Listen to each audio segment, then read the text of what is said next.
Hey everyone, what's up? I'm Jack, this is Jill, and we're the Cynical Siblings. Today we're reviewing WandaVision Season 1, Episode 5, on a very special episode. It was directed by Matt Shakman and written by Peter Cameron and Mackenzie Dorr. So what are you drinking? I am drinking one of my favorite wines. This is Four Graces. It's a Pinot Noir from the Willamette Valley, and as everyone should know, the best Pinot Noir comes from the Willamette Valley, which is an area in the Oregon-Washington region. What are you drinking? I'm drinking a cherry wine from Chateau Fontaine. It's a Michigan vineyard. Nice. Yeah, I like it. So, what did you think of this episode? Holy shnikes. There was so much in this episode. It was so good. I'm glad they're doing a little bit of a longer episode. I want to talk about all of it. All of it. Right. And for the purposes of having a coherent conversation, I really want to focus in on everything around Agnes and what they're doing there. And, I'm thinking about that commercial that they, because now they've brought back a commercial in this episode. Right. We didn't have a commercial in the last episode, but we've got one in this one. Yes. Yeah. So those are my two things. How about you? Again, like you said, there's a lot that happened here. A lot. And there's so much to cover. I don't think we can cover all of it. The last episode was kind of like that too. I feel like in the last episode we we're just spitting things out so fast that there's so much going on. There's so much mystery. I'm going to request that we cover Wanda's brother Pietro, because that comes up in this episode. And also sort of how Vision is currently handling things. Yes. Okay, let's do it. Okay, so that was, I think, spoiler-free. We were real vague. I'm trying to be as vague as possible. From here on out, there will be spoilers. If you have not seen the episode, go back, watch the episode, come back, watch us. We are the most important part. Obviously. Right.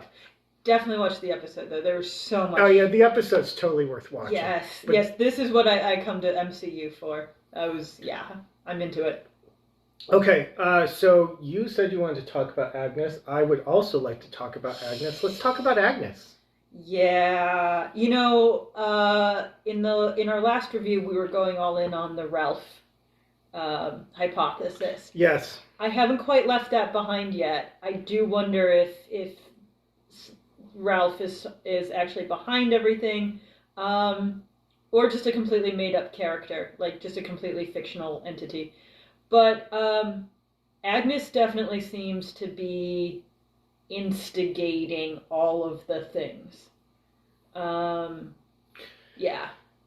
She seems to be, for working opposite someone who can control reality, she has a strange amount of control herself. She does. She did show up with that doghouse at exactly the right time. And she did have that really strange moment at the start where she comes in, she's like, "Can I take care of your babies?" And Vision's kind of like this overprotective dad, and is like, "No, you haven't even washed your hands, or have you even washed your hands?" And she's like, she looks at Wanda and is like, "Should we try this again? Can we start from the beginning?" Like, she knows it's a scene. And then... that's strange. But we know that she knows from episode 2 where she calls Wanda a star right away. We know she knows something. We just don't know what she knows.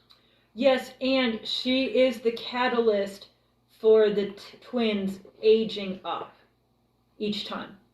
Well, she's definitely there every time that they age up. Right. So in the beginning, Vision and Wanda are talking to the side of the room for a moment. Agnes is in charge, they age up. We don't see what's going on. That's all off camera.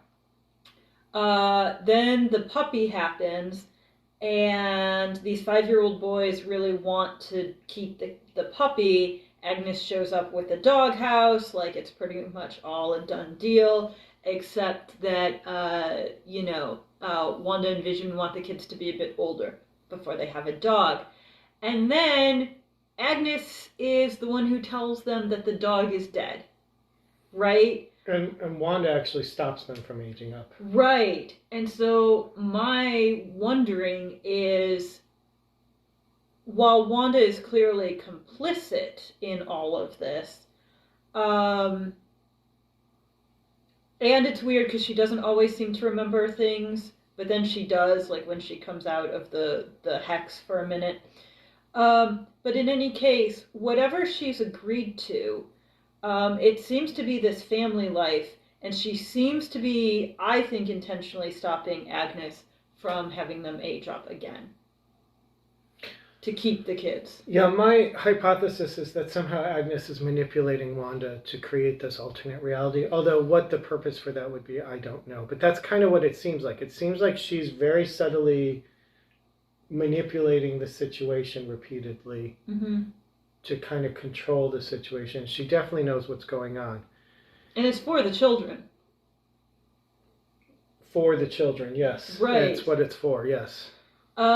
Which is the second episode in all of this.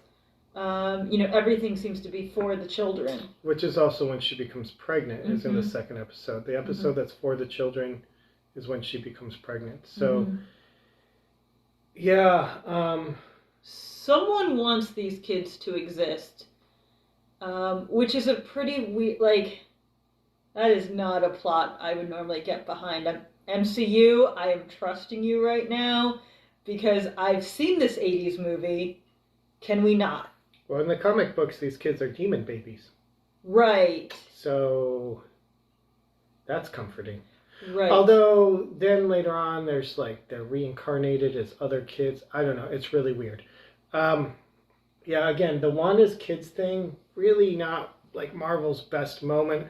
I don't know why they're going with that storyline, but here we are. Right, and this is where I have some trust that y'all have figured out a way to write that to be to just make more sense. I can hope that they're going to make more sense. But yeah, I definitely agree that Agnes seems to be manipulating the situation. She definitely knows a lot more about what's going on than she's saying. And I don't think Wanda really knows entirely what's going on. I believe her when she tells Vision that she's not behind all of it. I do think she's a major factor. She's definitely manipulating people.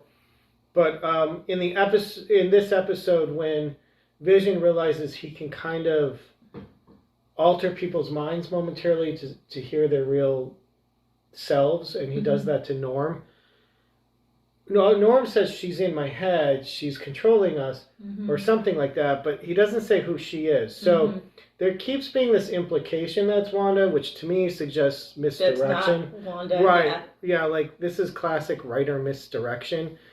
So, because we had it in the last episode too, when Monica Rambeau says it's all Wanda. So, if a character says before you've hit the final act that it's all one character, it's never all that character. Right. That's just a basic plot rule.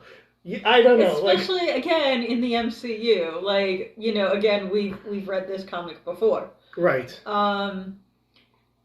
Yeah, and I think that so yes, it's true that Norm never says that it's Wanda. At the same time, Monica Rambeau says that it is, and by that I mean she says that it's Wanda's voice in her head.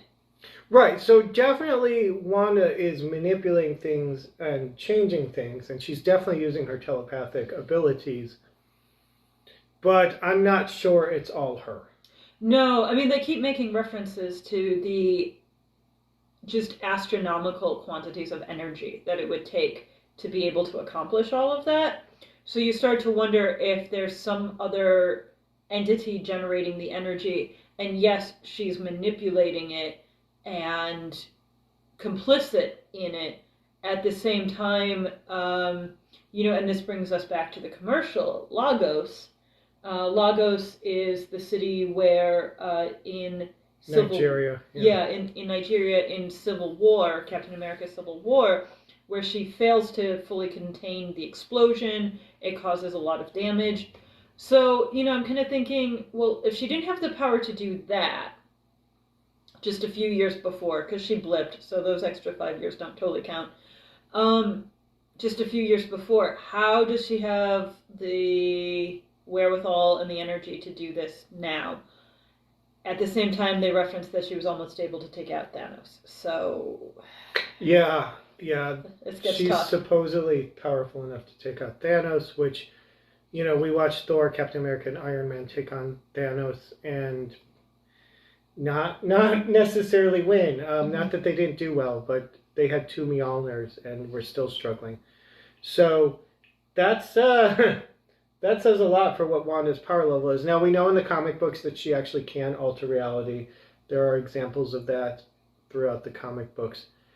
And House of M, happened. So we do know that she's supposed to be, like, ridiculously powerful. Mm-hmm. So if someone was able to manipulate her somehow Mm-hmm. and access more of her abilities than maybe even she was able to access, that would explain all of this. Mm-hmm.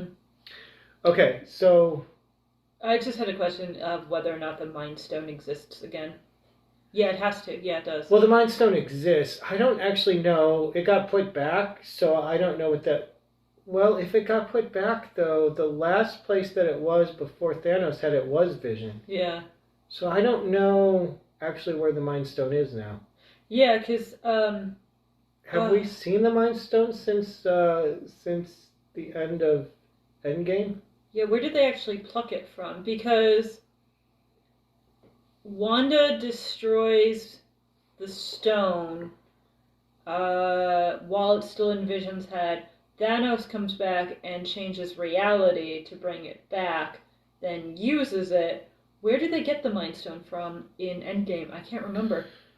I know they went back in time and retrieved a bunch of the stones, and I can't remember specifically at what point in Marvel history they retrieved the Mind Stone from. Was that in the 70s? I can't remember. Me I got to neither. go back and look. Yeah, I Yeah, can't I'm not remember that sure. one. So I don't know where the Mind Stone ends up after Endgame. Right. Clearly not in Vision's head though, because we know he's still a zombie Vision from what we saw in the last episode. Right. All right, so that is our thoughts on Agnes. You also wanted to go over the commercial. Yeah, well, I mean, that kind of came up that, you pointed out that the commercials seem to be following the line of Wanda's life. First Right. with Stark Industries, Yep. because his weapons destroyed her family. Then with the Strucker Watch, because she and Pietro eventually went to Strucker. They became radicalized by Hydra. And now we're getting Lagos, and we the viewers were there when Lagos happened. That makes me wonder if the next commercial will have some kind of reference to Wakanda. Yeah, that would make sense because that's or some other Civil War, like later in Civil War or early Endgame, not Endgame, Infinity War reference. Yeah, that would make sense. Yeah. The question is, why are these commercials happening, right? So these are moments in her life. You have the Stark Industries technology, then you have the Strucker, then you just have like a General Hydra, the goddess within, and then here you have Lagos, which I think it's funny that Lagos is where the damage is done and the Sokovia Accords get developed, and the commercial is about a cleaning product, right? Paper towel, like cleaning up her own mess. And it's her mess that sort of starts all of that process. So right. I just thought that was kind of funny. And they have this family that just like knocks over glasses of juice and beer and a lot. Like a lot. Yeah. Like all the time. Well, that's what those commercials look like, though. If That you ever is go true. back and watch a commercial, Yeah. people are the clumsiest you've ever seen in commercials. On the internet, there's like a whole subgenre of like white people in like infomercials just like badly failing at life and needing a solution. Yeah. Yes, there are. Yeah. So, I think that this continues to follow Wanda's, life story, and I'm wondering if this is her subconsciously trying to remember her life, because if we go back to the first episode, she seemed to have just as much trouble as Vision remembering her past. She didn't come up with some sort of creative lie right away. Instead, she looked like she couldn't remember. Here we find out that Vision can't remember anything from before his life in Westview. Mm-hmm. So I can't help but wonder if she's somehow being affected. Again, if it's not all her, she's somehow being affected by this. And this might be her own subconscious trying to, I don't know, recreate her life somehow. Right. Yeah, I don't know. I'm a little surprised that Sokovia didn't come up, like some reference to Ultron actually, and Pietro's death didn't come up. So you get her parents' death effectively with the Stark Industries toaster. You get Strucker, you get Hydra. Now we skip to Lagos. I'm a little surprised that like there isn't a reference to Ultron or like that whole moment. So I'm not 100% on my Wakanda prediction. And I really enjoy making predictions based on all the pieces that I see. So I'm going to go with that. Yeah, I think it's not unreasonable to think that there's going to be some sort of Infinity War reference in the next commercial. Mm-hmm. So maybe there will be. I have never been this excited to see what the next commercial is going to be. So. Is that where we are now? Commercials are exciting. Capitalism, man. Okay, there we are. Capitalism. I am socialized. Okay. It's the solution to and source of all of our problems. So, I agree. The Lagos commercial is really interesting, and I mostly agree because it fits into the hypothesis I presented earlier. So, there you go. I'm always happy when reality confirms my ideas. I also think it's going to be Dr. Lewis who like notices the pattern, and it's going to be important. That's my other prediction with this, because she's invested, and I have a feeling that when it comes to a reference to more modern events like Infinity War, the light will go off and she'll be like, "Wait a second, there's a pattern here." That's my thought. I hope so. Okay, so let's cover the fact that Vision has started to figure this out. Yeah. Vision is starting to get some vision. Mm-hmm.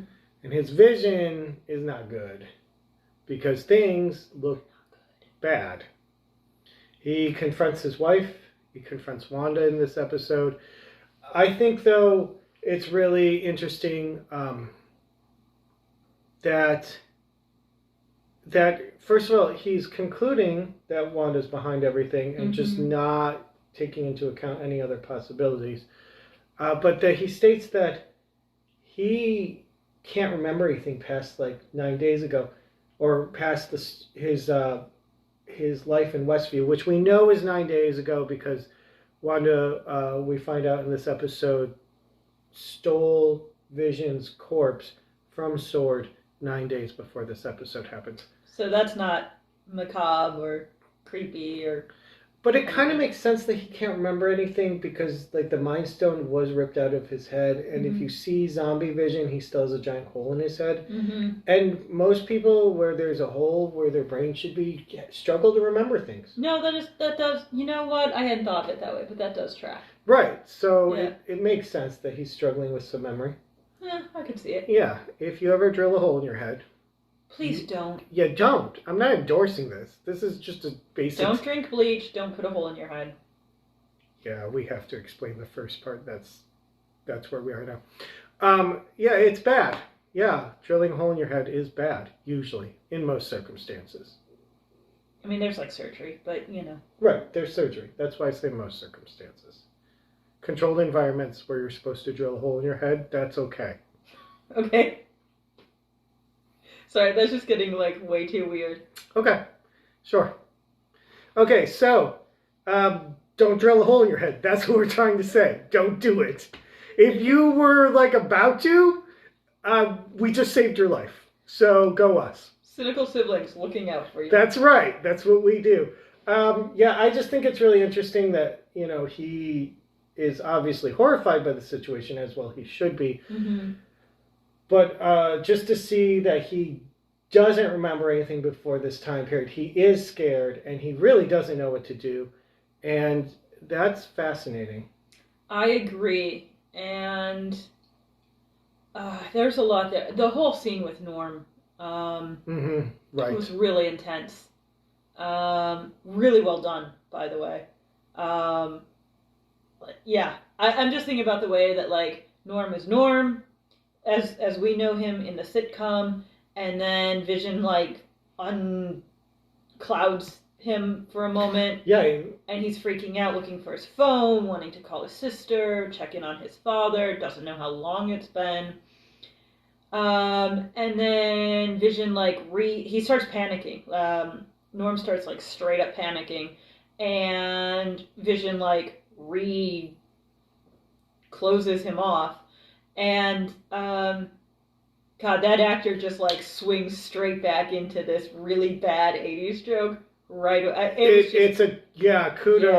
kudos, because that's a brilliant scene that's really well acted all the way through. It was really good. Like, I have never been so, I have never had such feels around such a bad, computer-related joke, right?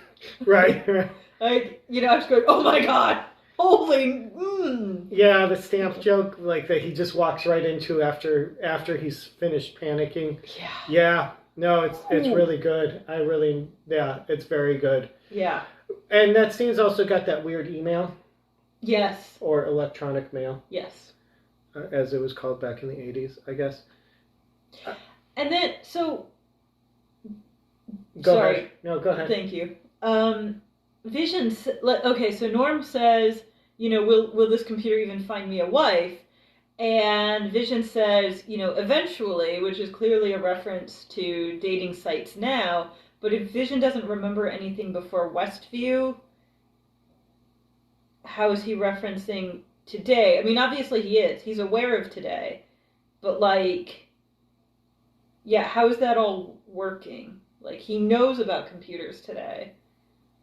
I don't know. It's just a weird... No, I know. And then there's the whole email. Yeah. Which everyone's apparently reading at the same time, because everyone goes into this weird, trance where they all read this email from Sword. How did Sword get an email to them? Which is also strange because we don't see Sword do that. That's true. So when we go back to episode 2 and you hear the voice come over the radio, who's doing this to you, Wanda? We don't know what's going on there, but we find out later on that Dr. Lewis has figured out how to transmit information into Westview, and so they are able to get this radio signal through very, very briefly. But we don't know anything about them sending an email, because we're actually watching the external world at the same time, right? We're following everyone outside of Westview now. Now we're following both sides of the screen, basically. And on the outside of the screen, they don't reference these guys emailing anyone. So how did this email show up? Why was it in everyone's inbox? Why did everyone read it all at once? Why did everyone treat it as a joke? Well, okay, everyone treat it as a joke because they're mind controlled. But, how did that happen? Why did that happen? Yeah, I don't know. That's strange. Yeah, I completely agree. And also, why would they send it to Vision? They don't know where Vision stands in all of this yet. Why would they send this email to Vision? And they're referencing, aren't there measurements or something? Or, references to the amounts of energy and everything like that? That if they were trying to get something to Vision specifically, why would it be in that format? Unless a stray transmission showed up now that email exists? Yeah, I'm not sure, because they shouldn't have access to do they have access to the whole internet? I mean, not yet, it seems like. I mean, they've got dial-up, which wouldn't give them access to a whole lot of the current internet. Right. And, what if, as they're going forward, they start to, these signals start to accidentally get in, basically? But this is a sword-specific email. Yeah. Or a sword-specific piece of information. It may not even really be an email, but it got transmitted into their email. How, why, who did that, how did they do that? Did Vision somehow subconsciously do it? Did Wanda subconsciously do it? Why? Why is this happening? Was it what the drone was transmitting? I don't recall the drone transmitting anything. But that drone decision was dumb as hell. Yeah, well. Yeah. As a general rule, when you're dealing with an all-powerful godlike entity, don't shoot it with things, especially when their children are right next to them. It's just a basic life rule. It's a life lesson. Yeah. Yeah, that's right up there with when someone asks you, are you a god? You say yes. You know, and don't cross the streams. Yeah. Yeah, I feel like we're offering a lot of good advice. Yeah, we really are. Mm-hmm. Right. Better living through Cynical Siblings. Yep. Yes. We should be the next commercial. Go us. All right, so let's talk about the big reveal at the end of the episode. Yeah. Because Hell. Quicksilver's back, sort of. Sort of. Pietro's there. Kind of. Sort of. A little. It's a little bit of a different Quicksilver than we've seen in the MCU. We've seen him in the X-Men stuff over in Fox. Right. Haven't seen him in the MCU. Which, leave it to Marvel to figure out how to cross those two over. I mean, I have to say, like, this is why I love Marvel. They pull some weird crap out of their back pocket. Okay. And they make it work. I mean, it is excellent storytelling and so much fun. Their back pocket. Yep. Okay. Is that where this story came from? All right. So Quicksilver, who is, by the way, one of my favorite Marvel characters, is back. I've been upset that he's been dead for years in the MCU, so seeing him come back is good, except it's the wrong Quicksilver, played by the wrong actor. I'm really curious. Like, I don't understand what they're doing here. Maybe this is a way to bridge the X-Men universe with the MCU. Oh, yeah. I'm assuming that's what they're trying to do, but I don't know at this point. I mean, there's been rumors about a Spider-Verse sort of thing happening. And there's... So, what's the name of the actor who plays Matt Murdock in the Netflix series, Daredevil series? I can't think of his name. Anyway, I guess... can't think of his name at the moment either, but the internet knows. Yeah, he filmed scenes in the latest Spider-Man movie that's in production right now, according to the interwebs. So, like, they're doing a lot to pull, now that they actually own their own material again. Charlie Cox. Thank you, Charlie Cox. The MCU is really, Phase 5 seems to be a lot about folding these characters back into their universe. And, I mean, given the history of Marvel Comics, they can totally do it. They've got, it'll be weird, but they'll do it. But yeah, so Pietro shows up. But we know that the Netflix stuff is already integrated into the MCU because the Netflix Marvel stuff referenced the movies regularly. Yeah, so that one's an easier. That's a I think it's an easier mix.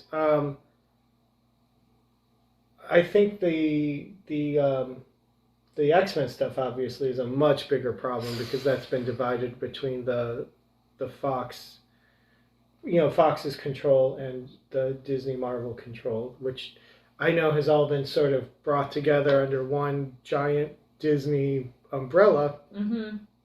But